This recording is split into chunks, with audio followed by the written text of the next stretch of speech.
በምን እንመነው? ይሄ መጽሐፉን እንመነው? የነቢያት ልክ ጥያቄ ጠይቀው ሲመለስላችሁ በኋላ ሲጨናነቁ ፍልስፍና ውስጥ የሚገቡት እንዴት ከቁርአን በፊት የነበረ ሌላ መጽሐፍ ስጠኝ፣ ሙሐመድ እንዴት ነብይ መሆኑ እንዴት እንደገና ማረጋገጥ ይችላለሁ? መጀመሪያ ምን ነበር ያለው? ሙሉ ቁርአኑን ካየ በኋላ ካዳመጠ ከተረዳ በኋላ ማለት ነው። ገብታችኋል? መጽሐፍ ቅዱስ ስለ ጋኔን ከምን እንደተፈጠሩ አያውቅም። ታውቃላችሁ? ይሄን የሚያውቀው ማን ነው ከተባለ ኢስላም ብቻ ነው የሚያውቀው። ከምን እንደፈጠራቸው ያልገለጸ መጽሐፍ ስለ ባህሪያቸው የመናገር ሞራል የለውም። ከምን እንደፈጠራቸው የገለጸ አምላክ አላህ ሱብሓነሁ ወተዓላ ግን እርሱ ነው ስለ ባህሪያቸው የመናገር ሞራል ያለው። ገብታችኋል? ጋኔን ከምንድን ነው የተፈጠረው? በቁርአን ላይ በግልጽ ተቀምጧል። መጽሐፍ ቅዱስ ላይ ጋኔን ከዚህ ነገር ነው የተፈጠረው የሚል የለም። መጽሐፍ ቅዱስ ላይ ወፍ ከምን እንደተፈጠሩ አሳውቁ እንጂ መጀመሪያ የለም እኮ። ከምን እንደፈጠራቸው ሳይታወቅ ባህሪያቸው እንዲህ ነው ብሎ ሌላ ሃይማኖት ላይ ሄዶ ማብካት በጣም ያሳዝናል። ወላሂ እስኪ ጋኔንን አሳውቁ፣ እስኪ ግለጽ። ማን ነው ጋኔንን የሚገልጽ ክርስቲያን? ከምን ተፈጠረ? በምን ባህሪ ላይ ተፈጠሩ? ለምን ዓላማ ተፈጠሩ? ወዴትስ ይሄዳሉ? ወፍ የለም። ግን ጋኔን የሚል ጽሁፍ ብቻ አለ። ጋኔን ጠላት ነው። ጋኔን ጠላት ነው አለ። ምድረ ጋኔን የለም ማለት ይሄን ይመልስ ክርስቲያን አለ? አንድ ክርስቲያን ወንድነኛ ክርስቲያን ካለ ይግባ ስለ ጋኔን ማስረዳት የሚችል። ሁሌ እስልምና ላይ ይመጡና የጋኔን ምዕራፍ ማን ነው የጣፈው? ጋኔን ምንድነው? እንደዚህ ያስተማረ ነብይ ጋኔን ምንድነው? ወፍ መልስ የለም። ከምን ተፈጠረ? የለም ማለት። ለምን ዓላማ ተፈጠረ? ጋኔን የለም መልስ። ግን ጋኔን ለመተቸት መምጣት አይደለም። አማኝ የሆነውን ጋኔን ከሃዲ የሆነውን ጋኔን የመተቸት ሞራል የለውም ክርስትና።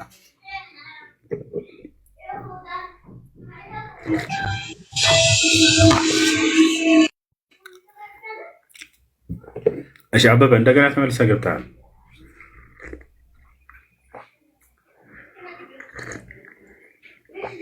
አበበ ሰማኝ። ጋኔን ከምን እንደተፈጠረ መጽሐፍ ቅዱስ ያውቃል? እኔ አሁን የጠየቅኩት ጥያቄ መልስልኝ ነው። አሁን የሚለው ተውና ጋኔን ከምን እንደተፈጠረ መጽሐፍ ቅዱስ ያውቃል ወይ? አያውቅም በላይ ችግር የለውም። ወደ ቀጣይ ሄዳለሁ። እሱ ሌላ ቀን እውቀት ሙሉ አይደለም። ሌላ ቀን ሳይሆን አሁን ነው የፈለገው። ግን የጠየቅኩህ አንተ ኡስታዝ አይደለም? ልጠይቅህ። አንተ ኡስታዝ አይደለም? ተመለሰልህ።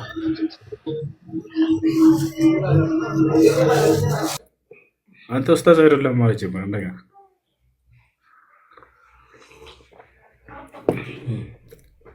እሺ ለአለርጂካ አሳክማት አካሙተች እንቁላል አታብሊያት በያት ህክምና። እሺ ያውና ጅን ከምን እንደተፈጠረ ከእሳት እንደተፈጠረ ያውቃል በቃል ተቀምጧል በቁርአን ላይ። ነገር ግን መጽሐፍ ቅዱስ ላይ መልስ የለውም። ግን ጅኖችን ይተቻሉ። ለምን እንደሚተቻቸው አያውቁም። ከምን ተፈጠረ አያውቁም። ለምን ዓላማ ተፈጠረ ጋኔን አያውቁም። ወዴት ይሄዳል ጋኔን አያውቁም። ወላሂ በጣም ያሳዝናል።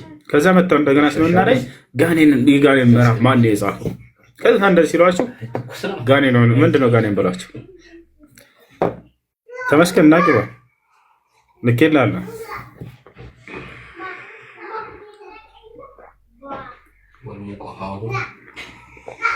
ሎሚ አለ እንዳስገባ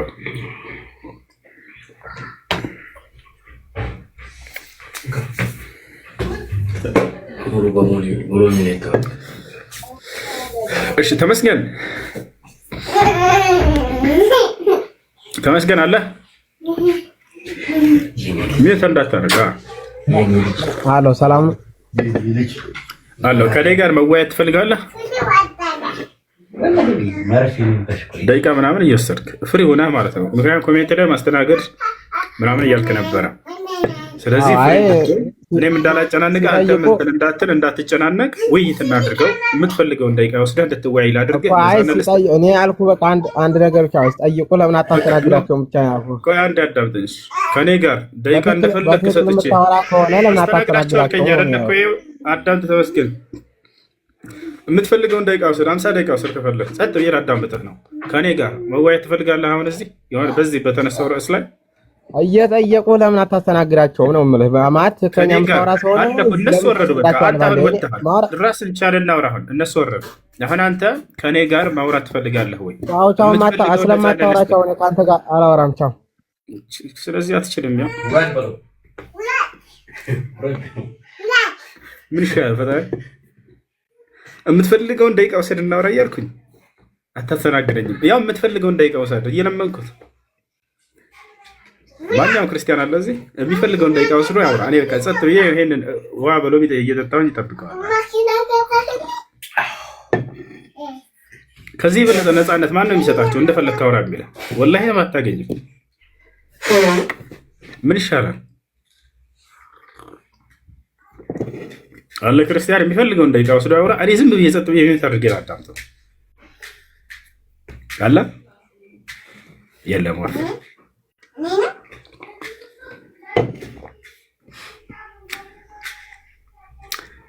الله المستعان الله المستعان الله المستعان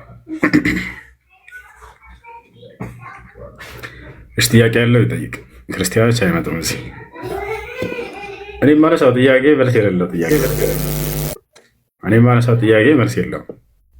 ስለዚህ አትመልስም። ያለው መንገድ ምንድን ነው? መጠየቅ ይቻላቸዋል። ጋኔን ከምን ተፈጠረ ነው ያልኩት። በቃ ሌላ ነገር አይደለም። የምትፈልገውን ደቂቃ ወስዶ ማንኛውም ክርስቲያን ያስረዳ። ጋኔን ከዚህ ነገር ተፈጠረ ይባል። የቀደሙት ተናግሮ ነበር። ለምሳሌ ከእሳትና ከነፋስ ነው የተፈጠሩት አለ። እሺ አልኩኝና ይሄን ነገር አስረዳ ማስረጃ ስለው በቃ አላመጣም። ከላይ ያለው ልጅ ክርስቲያን ከሆነ ያወራል። ያገኘሽ ውለታ ሰላም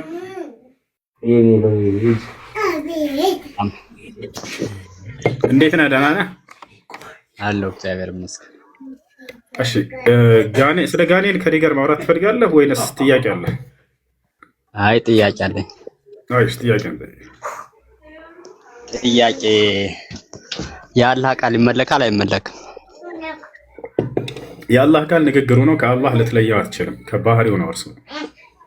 ስለዚህ ይመለካል ማለት ነው። የምናመልከው አምላክ አላህ ሱብሓነሁ ወተዓላ ነው። ለይተን ለምሳሌ ያያል፣ ይሰማል፣ ይናገራል። ማየቱን ታመልከዋለህ፣ መስማቱን ታመልከዋለህ፣ መናገሩን ታመልከዋለህ ተብሎ ይህ ተከፋፍሎ ይመለካል ወይ ተብሎ የሚጠየቀው በክርስትና የሚመለከው አምላክ ነው። ምክንያቱም ያ አምላክ ራሱን በሶስት አካል ገልጧል ተብሎ ይታመናል። ቃሉን ታመልከዋለህ፣ መንፈሱን ታመልካለህ፣ ራሱንም ታመልካለህ። እኛ ጋር እንደዚህ ከፋፍለን ይህ አምላክ ነው ይህ አምላክ ነው ስለማንል ራሱን አምላክ አላህ ሱብሓነሁ ወተዓላ እናመልካለን። ክርስትናውን ተወውና ስለ እስልምና ነው። ክርስትና ሳይሆን እንዳው ራስህ እንድታሰራ ይምርሆን እየከፈትኩልህ ነው በአንተ በራስህ። አይ እንደዛ አይደለም። እሺ ቁርአን ያለ ቃል ነው። ስለዚህ ቁርአን ታመልካላችሁ ማለት ነው። ቃሉን እየከፋፈልን ይሄ ቃሉን እናመልከዋለን፣ እጁን እናመልከዋለን፣ እግሩን እናመልከዋለን ብለን የምንለያይ ሳይሆን ራሱን አላህን እናመልካለን ነው ማስረጃው። እሺ ቁርአን ታመልኩታላችሁ ማለት ነው። ለሁለተኛ ጊዜ ልመልስልህ። አልገባህም? አይ ቁርአን የሚመለክ ከሆነ ሁለት አምላክ ታመልካላችሁ ማለት ነው። ስለዚህ ማን እናመልካለን አለ? ቃሉን እናመልከዋለን አልክ እኮ። አሁን ቃሉን እናመልከዋለን ብዬም አልተናገርኩም። አንተ ነህ እየተናገርክ። እሱን እንድልልህ ፈልገህ ነበር። እሱም የምትለው በአንተ እምነት ነው እያልኩህ ነው። እኛ ጋር እንደዛ የሚባል ነገር የለም።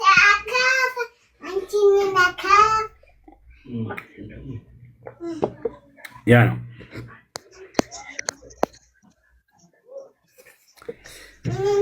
አሁን ወደ እርሱ ብንሄድ ኑሮ እያንዳንዱ የሰውነቱን ክፍሉን እየበጣጠቅኩኝ አምላክን ታመልከዋለሁ ማለት የምችለው እኔ ነኝ። ምክንያቱም እነርሱ ቃሉን ለይተው ተቃሉ አምላክ ነው ብለው ያምናሉ። መንፈሱ አምላክ ነው ብለው ያምናሉ። ራሱም አምላክ ነው ብለው ያምናሉ።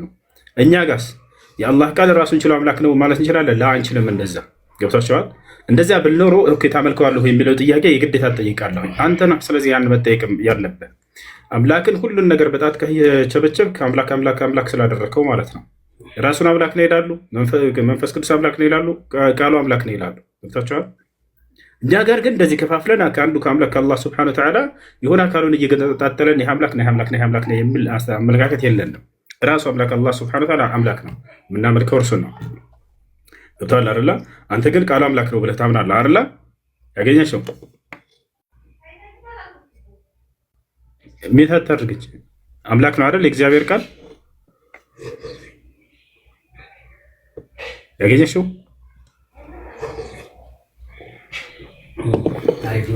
አለህ ወይ? የእግዚአብሔር ቃል አምላክ ነው ብለህ ታምናለህ አይደል? ሄሎ ሄሎ ወይ አይሰማም? አዎ ይሰማል። አሁን የእግዚአብሔር ቃል አምላክ ነው ብለህ ታምናለህ አንተ?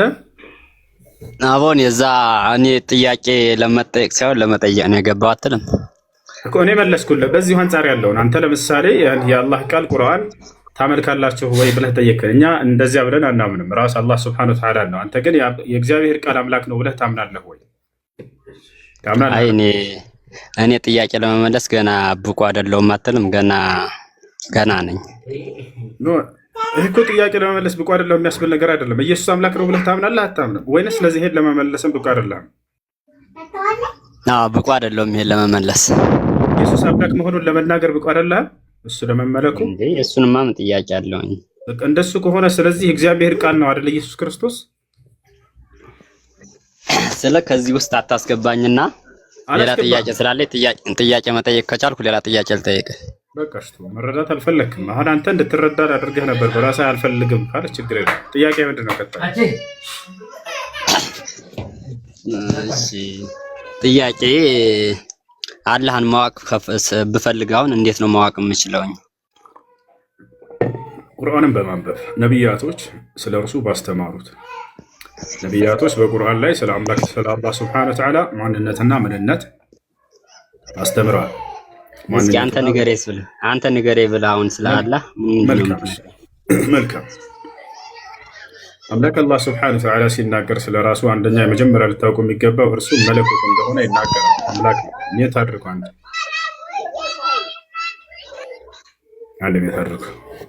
አንደኛ መለኮት ነው እርሱ። ነቢያቶች ሁሉ አላህ ሱብሓነሁ ወተዓላ መለኮት ወይንም አምላክ እንደሆነ ሲናገሩ ምን አሉ? ለምሳሌ ነቢዩላህ ዒሳ ወይንም የድንግል ማርያም ልጅ ኢየሱስ ክርስቶስ ሲናገር ስለ አምላኩ ስለ አላህ ምን ይላል? ወኢነላህ ረቢ ወረብኩም ፈዕቡዱህ አለ። ህዝቦቹ ሲሰብካቸው የእኔም ጌታ የእናንተም ጌታ እርሱ አላህ ነው፣ እርሱንም ብቻ ተገዙት። እንግዲህ አላህ ሱብሓነሁ ወተዓላ ረብ ብሎ ዒሳ ገለጸው፣ የሁሉ ነገር ጌታ ብሎ ገለጸው። አላህ የእኔም የእናንተም ጌታ ነው፣ እርሱን ተገዙት አለ። ሃዛ ሲራጡን ሙስተቂም፣ ይህ ነው ቀጥተኛው መንገድ አለ። ሙሴ ሲናገር ምን አለ? ስለ አምላኩ ስለ አላህ ሱብሓነሁ ወተዓላ ኢነማ ኢላሁኩም ላህ ላ ኢላሃ ኢላሁ አለ። አምላካቸው እርሱ አላህ ብቻ ነው፣ ከእርሱ በስተቀር ሌላ ማንም አምላክ የላቸውም እያለ አምላክ አላህ ሱብሓነሁ ወተዓላ መለኮት እንደሆነ ተናገሩ። ማን? እነ ሙሴ። አብርሃም ቀጥሎ ከእነርሱ በፊት አብርሃም ምን አለ? ወኢብራሂም ኢዝ ቃለ ሊቀውሚሂ ኢዕቡዱ ላህ ወተቁሁ ዛሊኩም ኸይሩን ለኩም ኢንኩንቱም ተዕለሙን አለ። አብርሃም እዚህ ላይ ስለ አላህ ብቻ ሳይሆን ስለ አላህ ባህሪያቶችም ሁሉ ሊናገር ነው። በደንብ አድርገህ አዳምጥ፣ የምናመልከውን አምላክ። ኢብራሂም ባለም ጊዜ አስታውሳለ። ኢዝ ቃለ ሊቀውሚሂ ለህዝቦቹ ባለ ጊዜ አስታውስ፣ ኢዕቡዱ ላህ ወተቁሁ አላህን በብቸኝነት ተገዙት፣ እርሱንም ብቻ ፍሩት አለ። ዛሊኩም ኸይሩን ለኩም ኢንኩንቱም ተዕለሙን የምታውቁ እንደሆናችሁ ይህ ለእናንተ የተሻለ ነው አለ። ሜት አድርጉ። ከዚያ አብርሃም ምን አለ?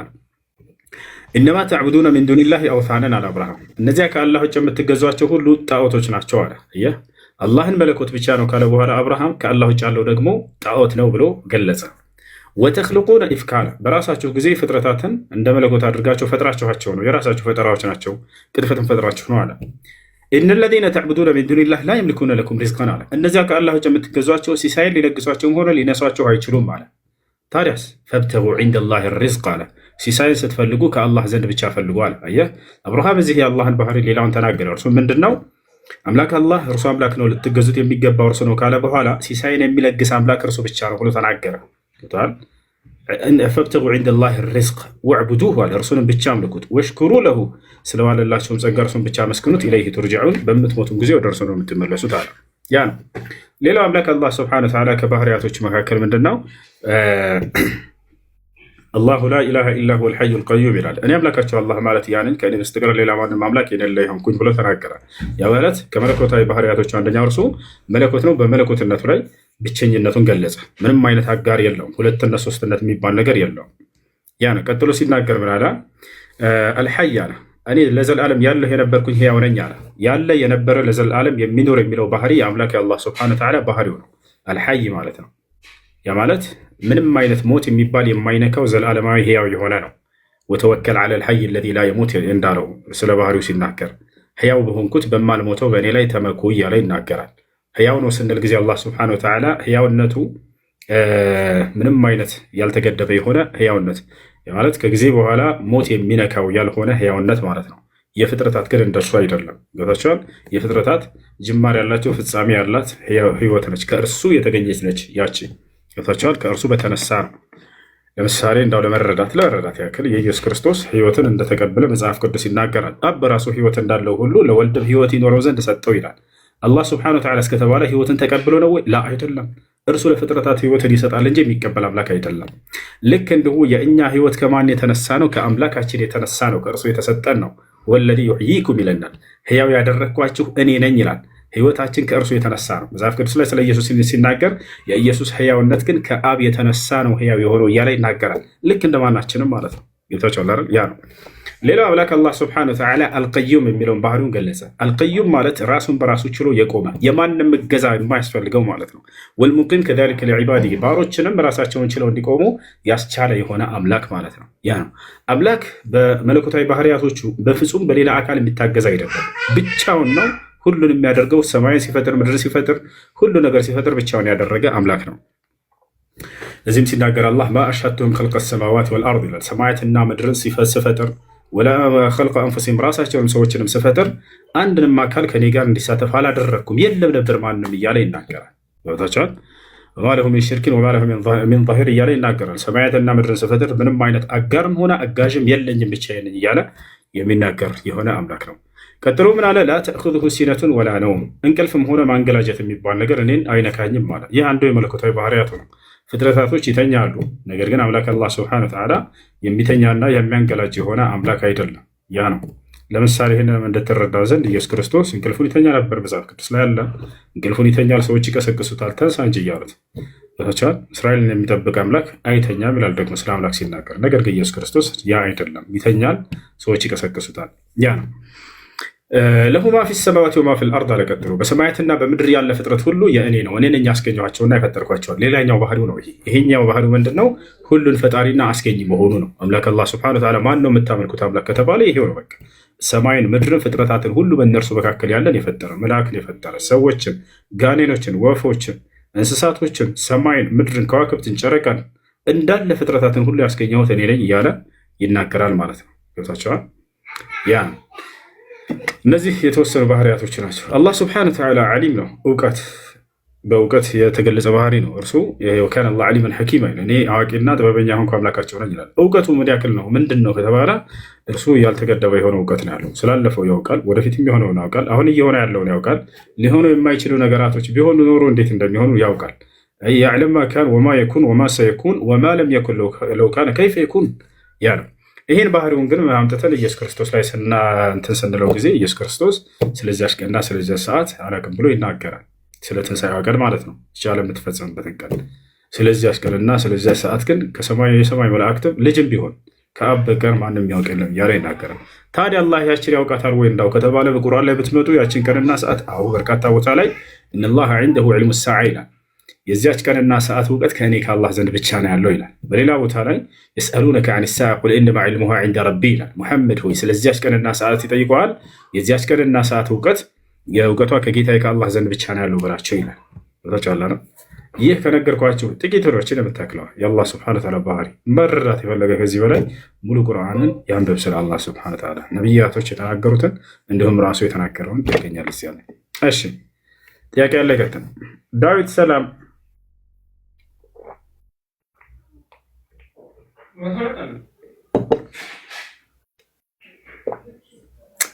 ዳዊት ሎሚ እሺ፣ ክርስቲያን አለ የገባ ክርስቲያን አለ